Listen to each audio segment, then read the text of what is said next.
This is an 8-iron, and it's a dead shank. Wow. Way right. Oh, takes a hop off the path. You gotta be kidding me.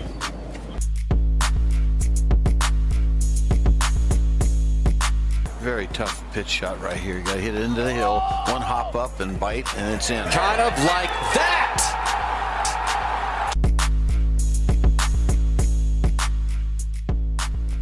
Hey everybody, this is Jay from Sub 70. I just wanted to give a quick introduction to this episode of our podcast, which is an interview with CBS Golf commentator Luke Elvy. Jason and Luke spoke about some Chicago area golf courses, the John Deere Classic, and the upcoming PGA Championship. They also just talked about covering golf on TV and what it takes to be a great golf commentator. Also spoke about some of his co-workers, including Ian Baker Finch, Gary McCord, Nick Faldo, and Jim Nantz. We did want to give a bit of a disclaimer and heads up here. Jason did ask about something that's been going on in the world of golf this week, which is the situation with Jarrod Lyle and his health. It does get quite emotional. Luke is very close with Jarrod, and they even live together in Orlando. If you're not familiar with the situation, Jarrod was diagnosed with leukemia when he was 17. He had a second bout with the illness in 2012, was given a pretty small chance of surviving that and was able to do so. Unfortunately, the disease has come back, and Jarrod has decided to forego treatment at this time. Jarrod is 36 years old. He has 2 young daughters and a wife. It's a situation, I think, that if you've been on any sort of social media, has been all over. Tons of comments from current players, broadcasters, former players. Anyone that covers the game, I think, has expressed their sympathies and love for Jarrod and his family. It's incredibly heartbreaking. It's a situation and a scenario that should never take place, but unfortunately, we don't live in a world where everything is fair and good, and Jarrod's family and anyone that's met him and that cares for him is going to have to deal with this situation and make the best of it. Luke put it best. He said, just, make sure that you love every person that you come in contact with as much as you can. Jarrod, as you'll hear it from Luke, is an incredible fighter, had incredible courage, and it should be a positive example for everyone of taking a bad situation and trying to make the best of it. We certainly send our condolences and our love and support out to Jarrod's family and friends and anyone else that really cares about him. Hopefully, at the end of the day, his family will be stronger after this, and people do some research on leukemia, support the research and things like that, however you can, and just love each other. Take time to tell someone you love them, give them a hug, and put a smile on somebody's face, and just try to embrace those happy moments, because unfortunately, nothing is guaranteed for any of us. So we really loved having Luke on the podcast. It was a great conversation. We hope to have him on again to recap some of the things that happened on the PGA Tour. Here is our interview with Luke Elvy. Well, I would like to welcome to the Sub 70 podcast CBS golf commentator and broadcaster Luke Elvy to the show. I appreciate you taking the time to do it today. My pleasure, Jason. Looking forward to chatting to you. Well, first off, I know you were in Illinois a couple weeks ago for the John Deere Classic, and we've gone back and forth on Twitter that you get to play some of the great golf courses that we have in Chicagoland. Where'd you get to play this year, and then how was your time in Illinois? It's always spectacular. I love coming to Illinois. It was the first time I've literally flown into Chicago or through over here about 25, 30 times in my career, but the first time I was able to actually step off the plane and enjoy downtown Chicago. So spent a few days there with my wife before I ended up getting into tournament mode for the John Deere Classic.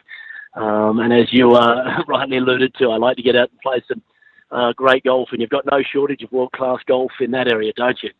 Usually we play Chicago Golf Club, but given the fact that the US Senior Women's Open was on, we ended up finding some options, and what options they were, I was fortunate enough, courtesy of Andy Johnson, the Fried Egg guy or podcast.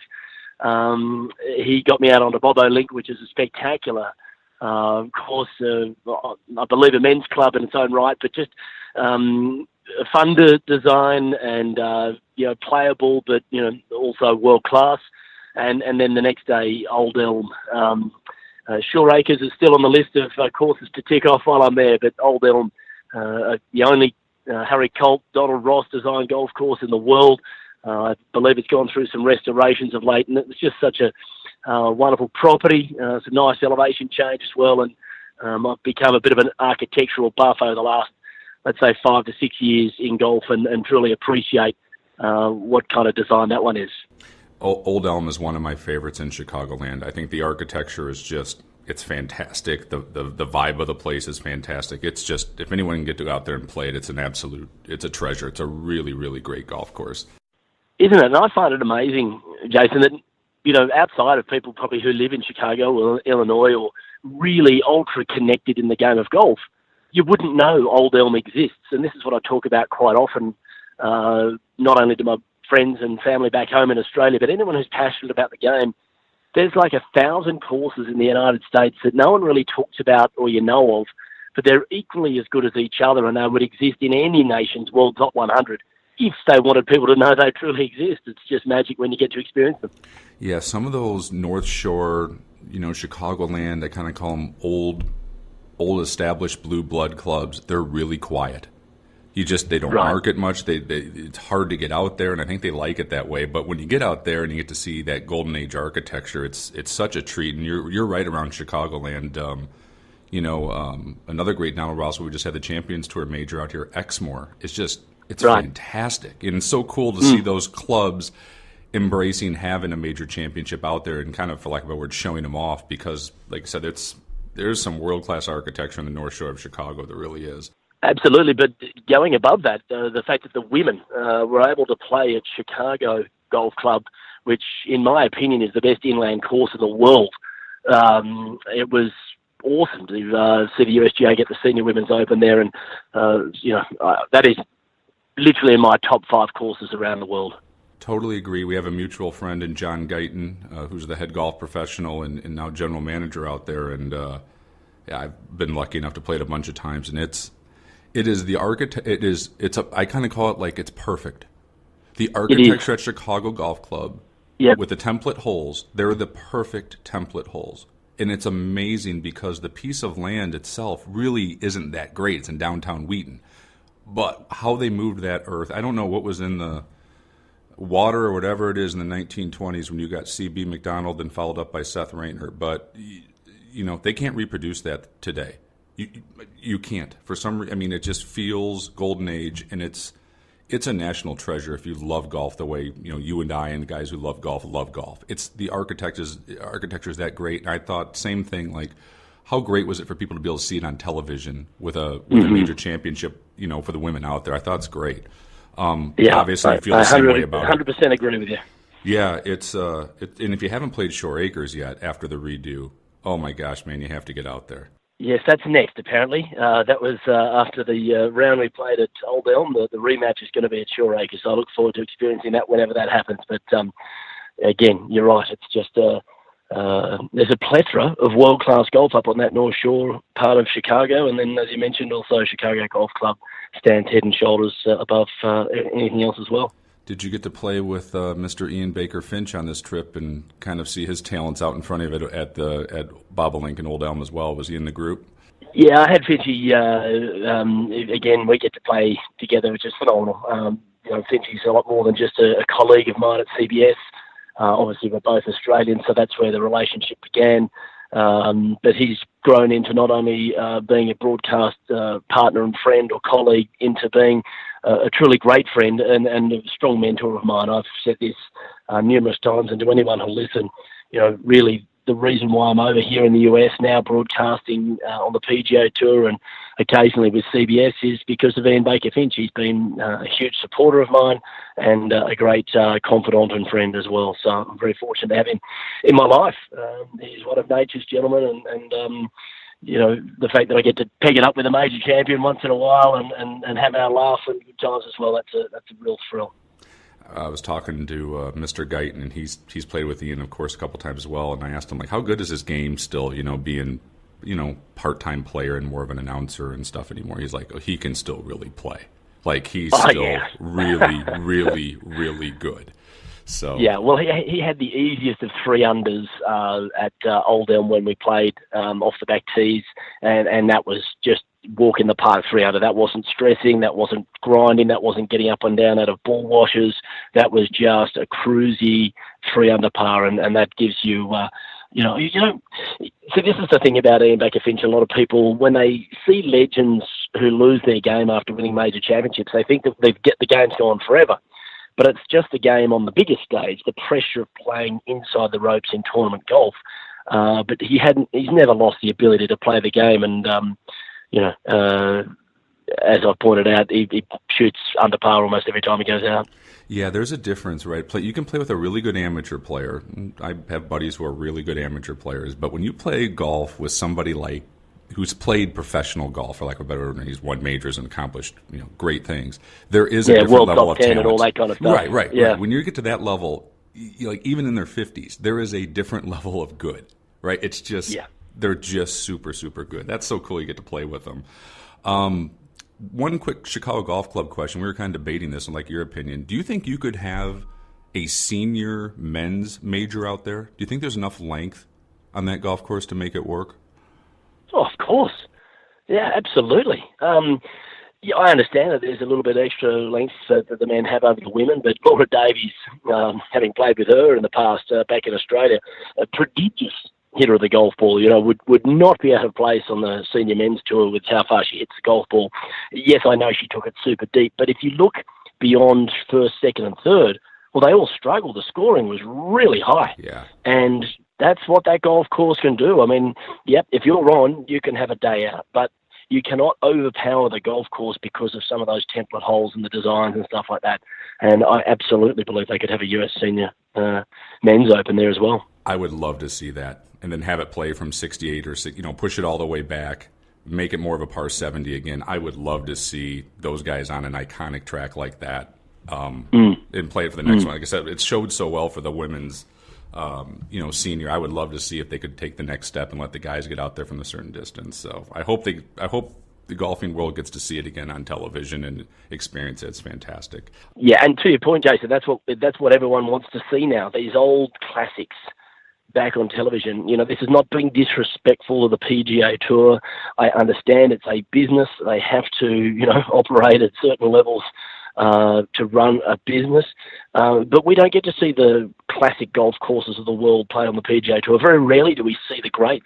You could probably count on one hand each year of the 45 tournaments that you go, they are great golf courses. But now with these championships that are coming back to the fore, these majors, the senior events and what have you, the amateurs, all that kind of stuff, well, we're getting to see the classics played again.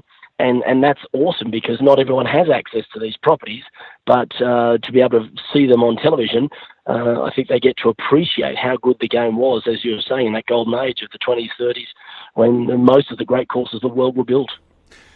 Totally agree with you, right? Because if you look at what they did with Chicago Golf Club and the buzz onto that, right? I mean, the women can still really, really play, but the rock star of that tournament was Chicago Golf Club. Right? I mean, that's the talk. Yep. That's what everyone wanted to see. They wanted to see as this Renaissance and Golden Age architecture is coming in. I think it would be, I'm 1,000% with you, that the interest, I think, goes up when you're talking about the best players on the best golf courses in the world. I find it more interesting, personally. I hope that trend line continues. I think it's good for golf. It's good to show. I think it's good also for people to see what a really great golf course is. They don't, all the holes don't have to be 480-yard par fours. Right. It's not about length. It's about strategy and widths and angles and all that good stuff. Exactly.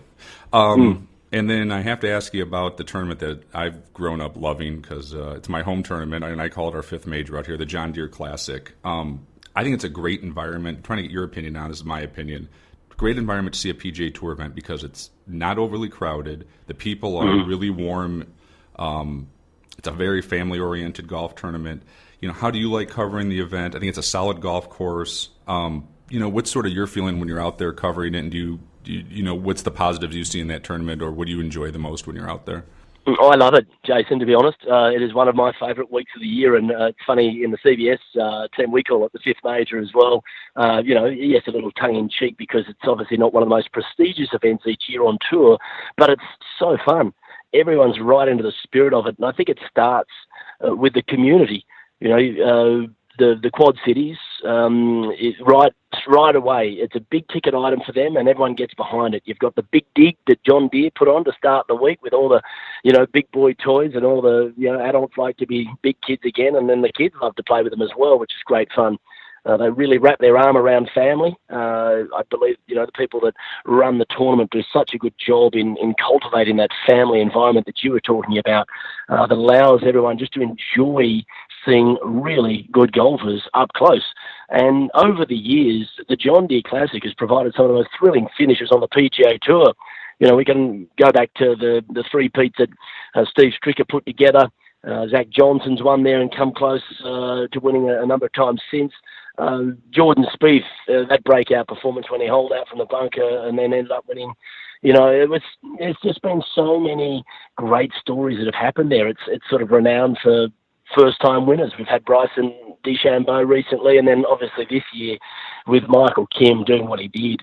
I mean, talk about a red-letter performance, just one that stood out, that this is not just a guy who's going to be a PGA Tour winner, but a guy who could be a PGA Tour great.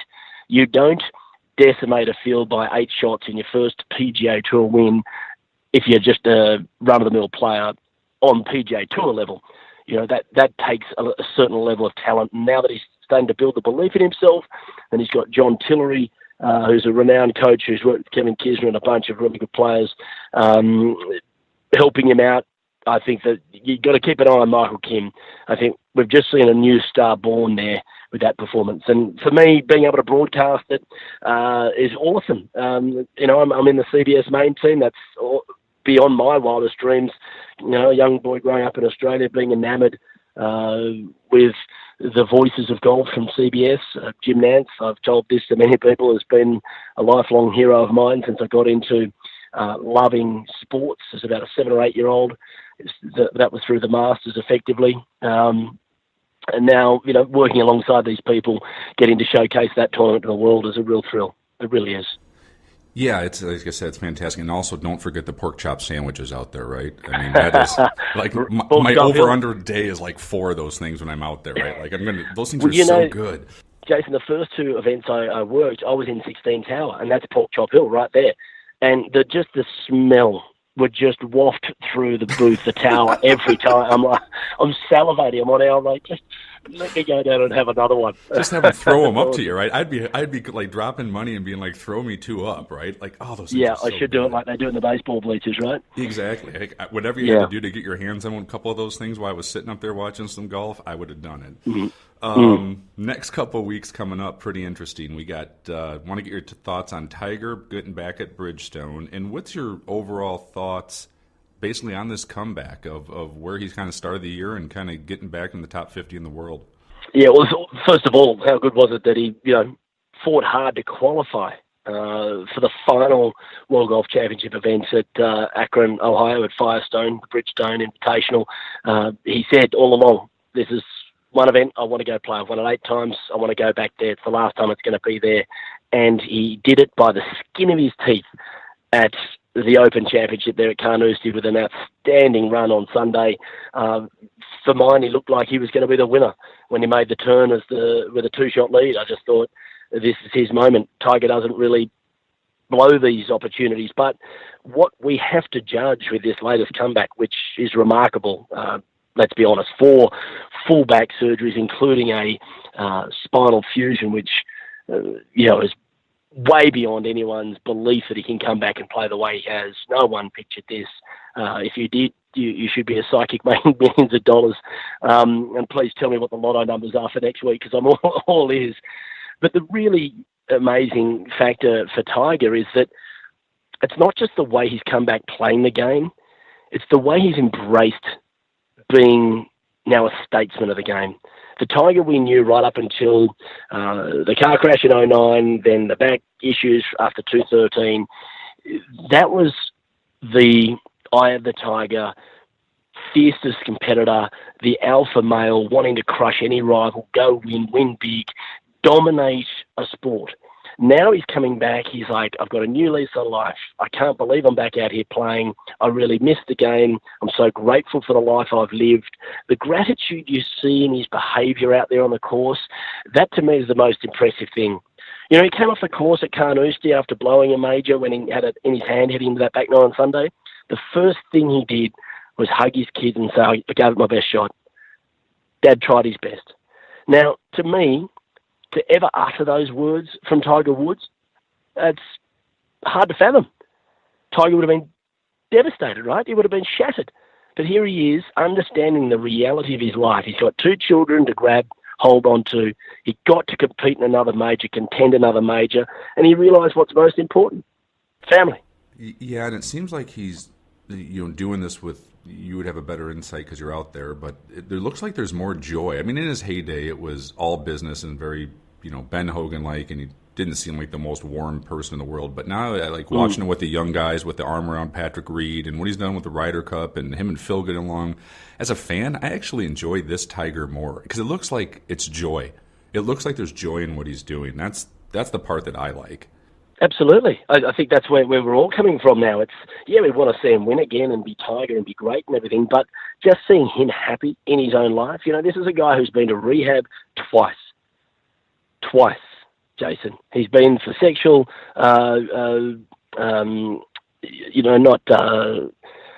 addiction. Yeah. And then he's also been addiction to painkiller medication.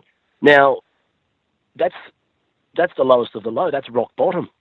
He's been through worldwide humiliation, and yet he's coming out the other side a fuller person for it, a whole. He is a full-blown human being, not just a man who destroys other opponents on a golf course inside the ropes. And that's what we love to see. We love to see the human element of any person, and I think it's great. Also, after that week, big week coming up for you guys, PGA Championship. What's your thoughts on Bellerive, and what's your duties going to be for the major? Are you going to be on the tower, on the ground? What's sort of going on with it? Well, just finishing up on Tiger, I wholeheartedly feel he'll win this week at Firestone. I hope he wins. I think it'd be great for him to get that first victory since everything, or for 5 years, because I called his last one there in 2013. I think it'd be awesome if he can do it, and then go into the PGA, then everyone will be thinking, wow, here's a chance for Tiger to pick up a major. Bellerive obviously is unknown to a lot of people. It's been a long time since it hosted a major. It was the venue, though, of Gary Player's PGA Championship victory, which completed his career Grand Slam.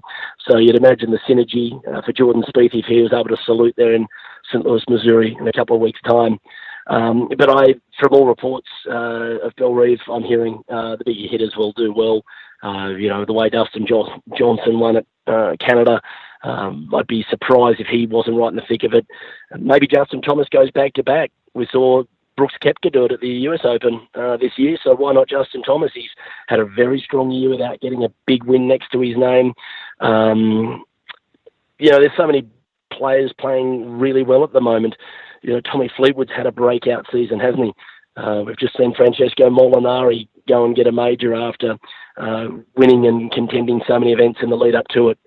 There's so many names that I could point out to you that would all make sense for someone to win there at Bellerive. But that's the beauty of golf right now. We just don't know. Whose turn is it? Who's the one that's going to get the job done? And I love working the PGA because you sense all the players, they're like, this is it. This is my last chance this year to be one of those 4 winners of the most exclusive events in the game of golf. I work in the digital coverage of the majors for CBS, so I do featured holes, featured groups coverage. I host the post-game show on CBS Sports Network, and there's a whole host of just dedicated people behind the scenes giving you all that, value-added coverage beyond the main team, and that's always been a thrill. Looking back at your career, how did you get started in broadcasting? What was sort of your love of broadcasting to make that a career? How did that come about? Then also, did you play golf as a kid or a youngster? And then how did you fall in love with the game of golf, as well? Okay, well, I got into television and broadcasting simply because I wasn't good enough to be a professional athlete. I was one of those jack-of-all-trades, master-of-none sportsmen growing up in Australia. I basically played everything. I played it at a nice level without being, genuinely capable of becoming professional in any of them.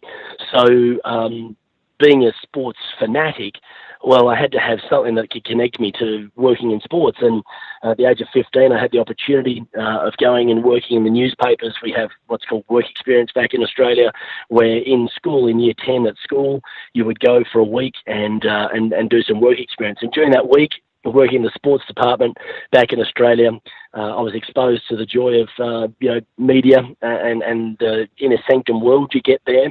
And the boss basically said, "What are you doing? What's your plans after school?" And I said, "Well, I'd love to do this if I could." And he said, "Great, give me a call when you're finished, and we'll find a role for you." So I ended up, going straight into the newspapers after school as a cadet reporter.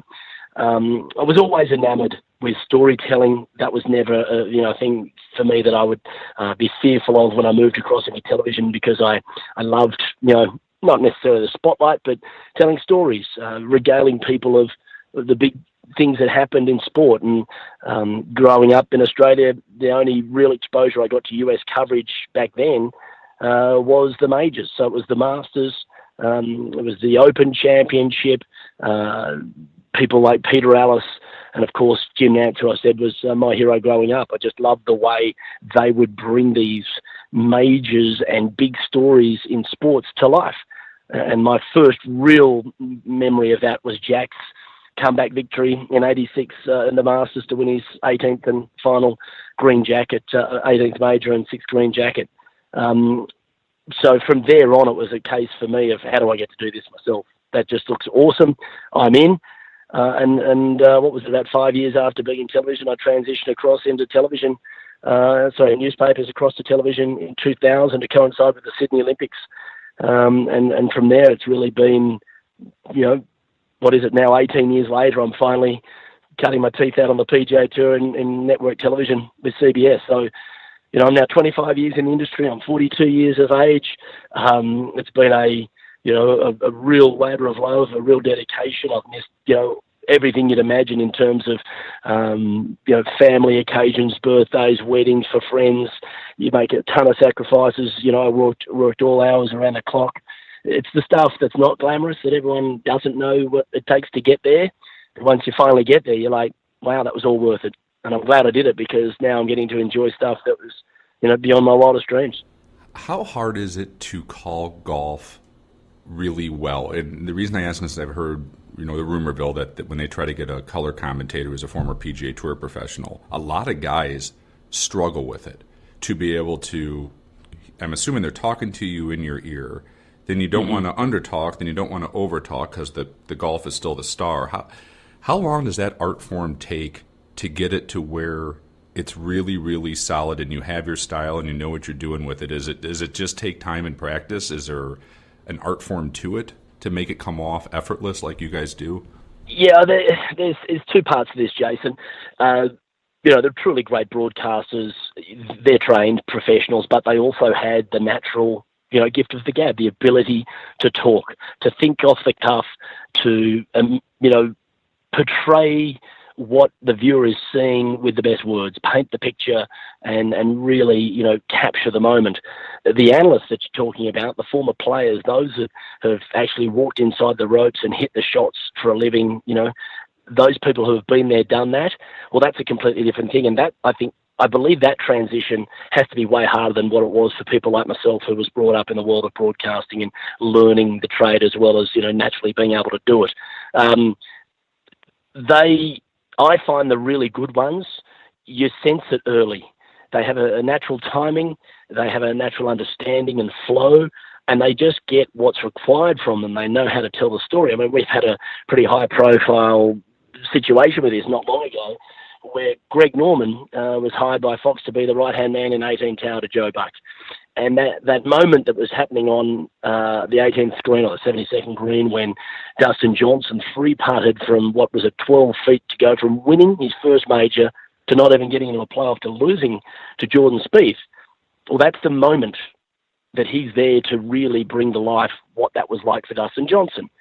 But when he turned to Joe Buck and said, "Hey, I'm speechless, Joe," well, it's like, no, that's when you've got to bring the feeling of what DJ's going through.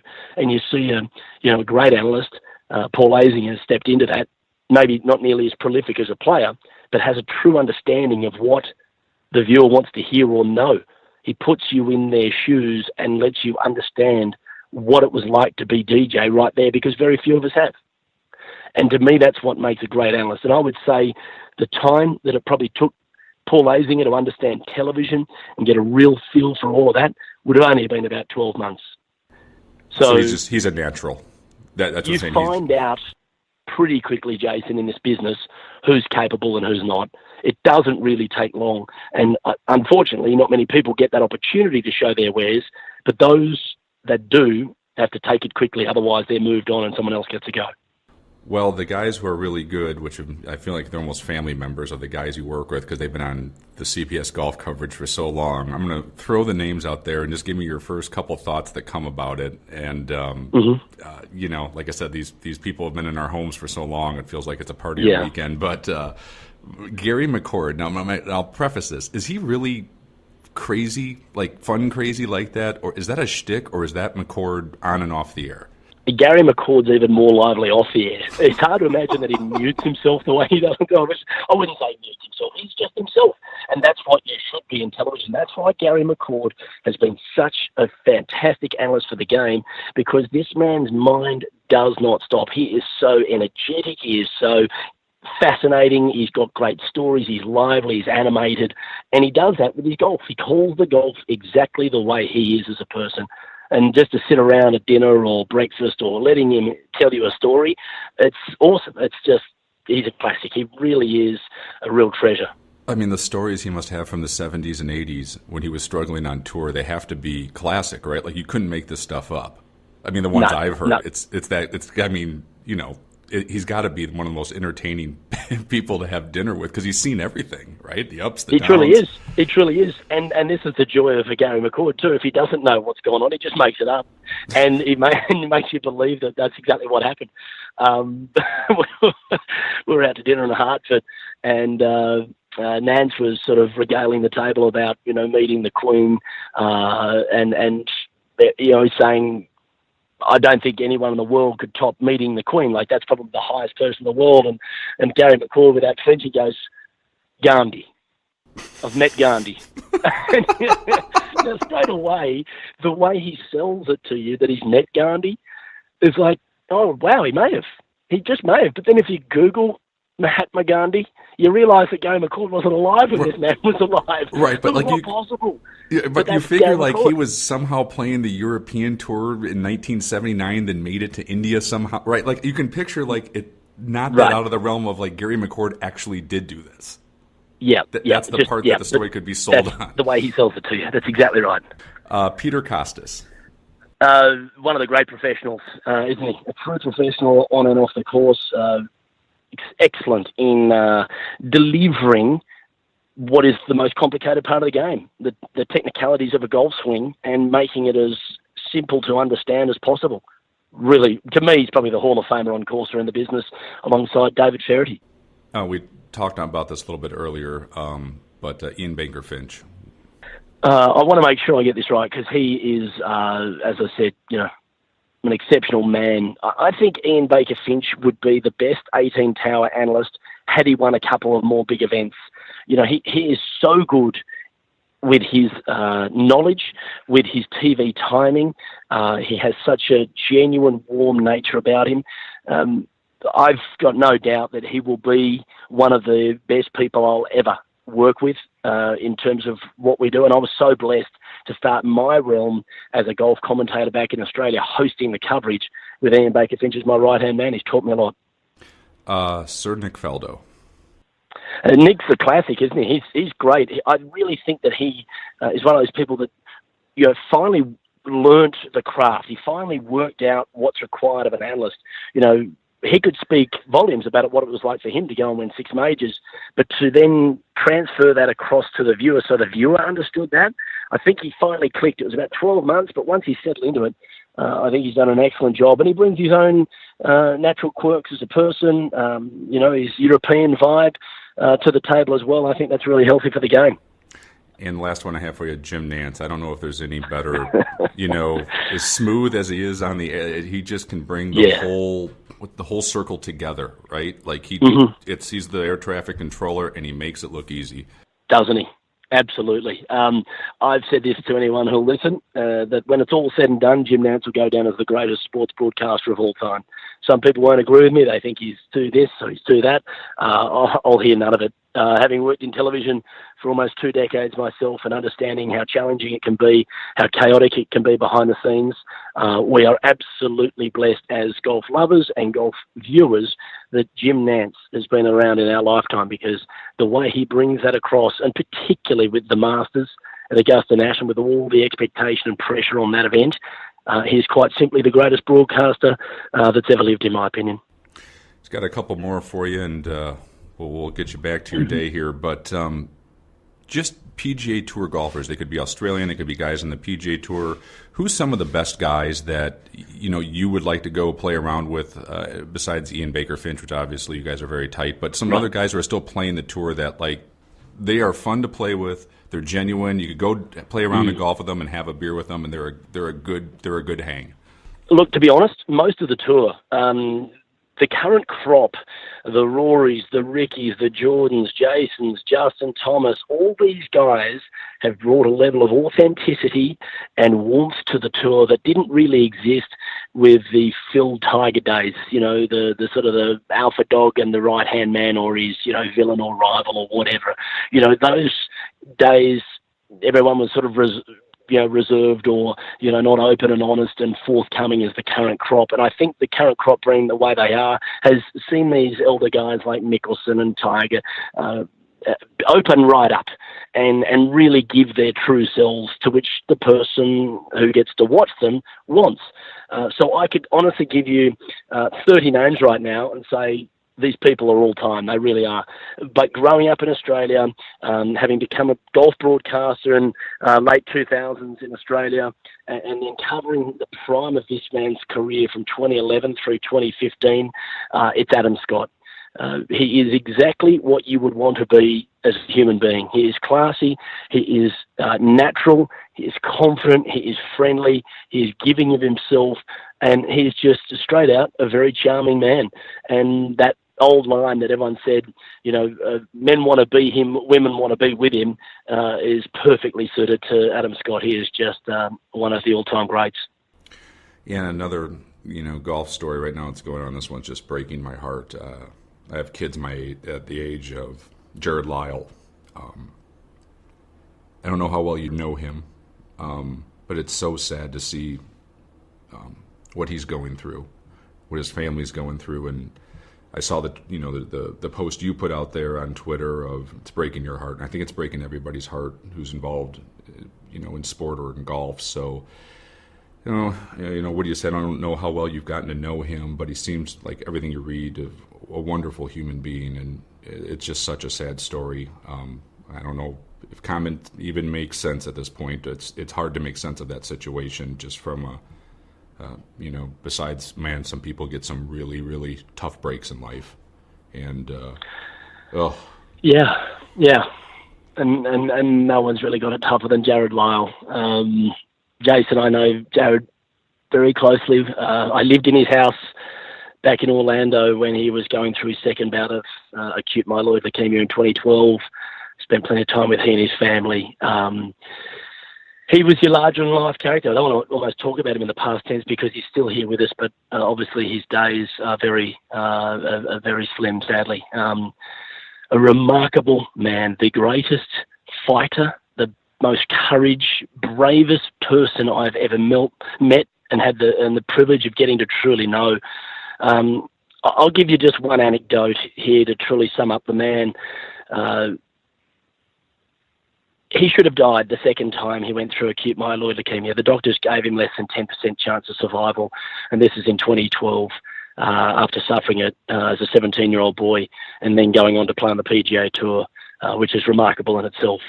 But when he went back to Australia in 2012 to undergo chemotherapy for the second time, doctors said, prepare for the worst. To his wife, Bryony, to Jarrod, his chances of getting through it were next to none. But his wife, Bryony, was heavily pregnant with their first child, little Lucy, a beautiful girl. And Jarrod delayed getting the chemotherapy so Lucy could be born, and he had the privilege of hugging her because he didn't know if he'd get the chance ever again. So they delayed his chemotherapy. Bryony gave birth to beautiful Lucy Joy. And Jarrod lay there and hugged her for 4 hours, right up until midnight when he had to go behind the screens and get on with his treatment to get better. And he wouldn't let anyone hold her. No one. All the family were dying for the first hug, and he wouldn't. But the sad part, but inspirational part of all this is when he had to hand Lucy back to Bryony and to the family, and he went behind the glass. He was not allowed to make physical contact with her because of all the drugs and chemicals that were being put in his body until he was well enough again to hold her. And it ended up being 6 weeks that he was just viewing his baby girl that he was able to hold for once in his life for 4 hours. 6 weeks he had to look at her through a glass and put his hand to the glass and know that this incredible human's just been born that's yours, but you can't hold it. And every day he said, I just fought and fought to get that next hug. I just wanted one more hug. And truly, his baby girl ends up saving his life because he did everything just to survive. And the doctors said it was a miracle, and it truly is. And it shows you what love can do, the power of it. And he fought so hard that not only he got well again, but well enough to have another child. And then baby Gemma came into the world a few years ago, and he got back out on the PGA Tour, and they started to live their dream as a family. He thought, my goodness, he's done it. He's slayed the beast.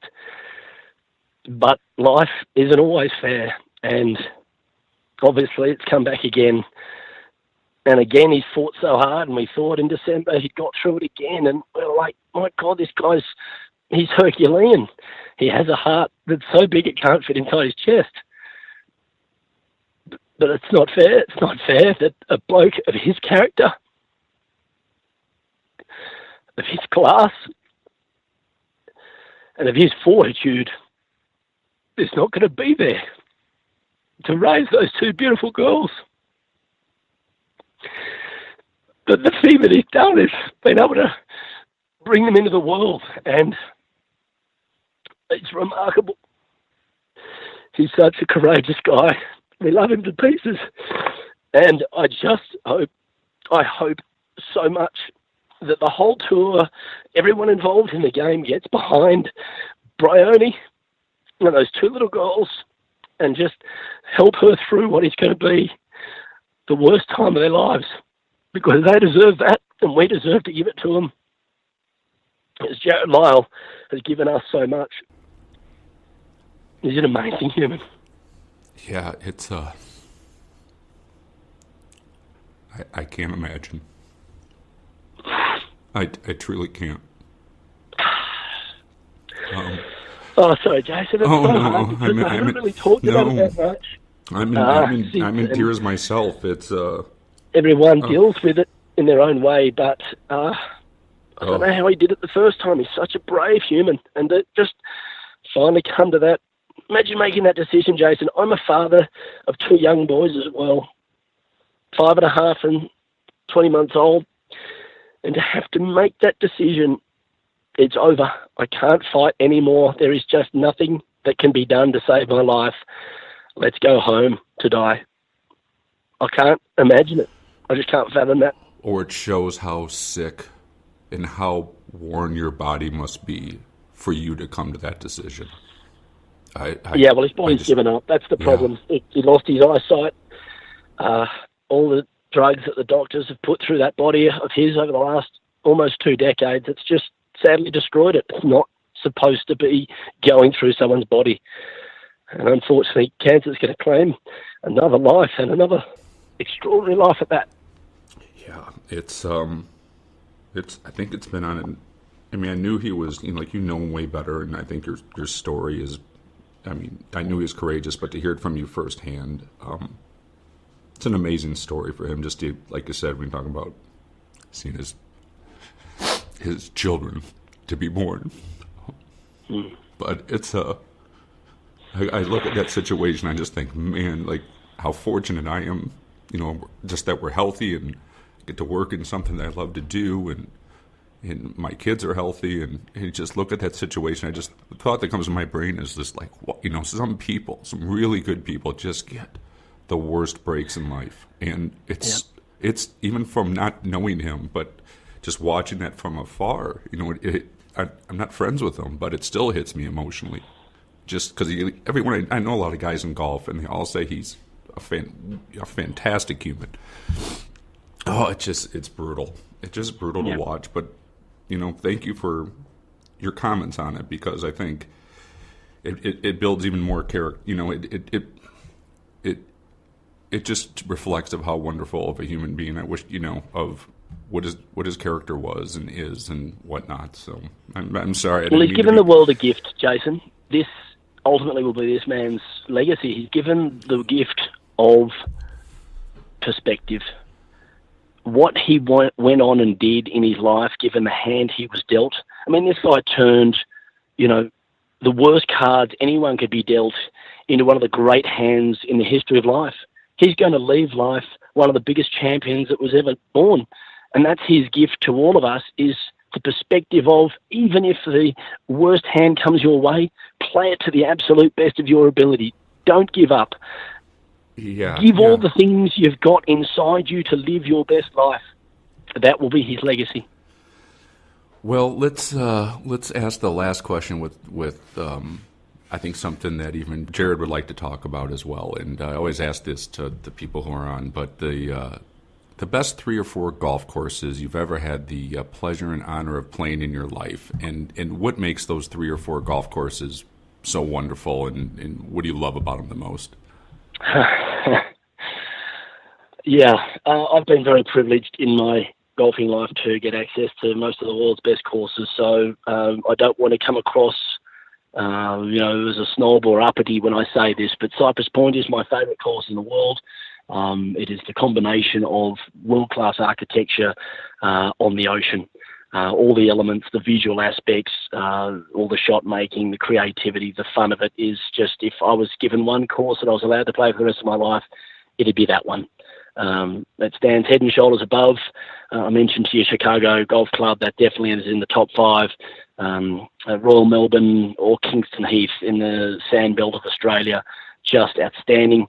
St Andrews over in Scotland, where the game was created. Sadly, I've never played anything in Ireland yet. That's my absolute number one place to go visit. And then up in the northeast, yes, Shinnecock is special and it's phenomenal, but for me, I'd like to play National again. I'd like to play Maidstone again. I'd like to play Fisher's Island again. They're the courses to me that is truly fun, enjoyable golf, and they would be, maybe as a collective in my top 5. That's as good as the game gets, in my opinion. Well, thank you so much for being on the podcast today. This is probably a first for me. I've never been in tears on the air before, and it was a really deep conversation, and I appreciate you taking the time to do it and to talk about your friend and be on with us. So I really, really appreciate your time. It's a pleasure, getting to know you a little bit through this conversation. So best of luck on the next couple of weeks, and we'll be in contact sometime soon. I would love to have you on again, maybe at some other point after a few tournaments next year, and maybe recap the season after the John Deere. But thank you so much again for your time, Luke. Thanks for having me, Jason. If I can just ask everyone who will listen to this podcast just to, spare a thought for Jarrod and Bryony Lyle and their beautiful girls and what they're enduring, and just make the time with your own family. Wrap your arms around them. You just never know when it's all over and when your time is up. So give as much love as you can to every person you come in contact with, because truly that's what life's about. Thanks so much for those words. I greatly appreciate it, and I'm sure the people who are listening to this podcast feel exactly the same way. Thanks, Jason. All the best.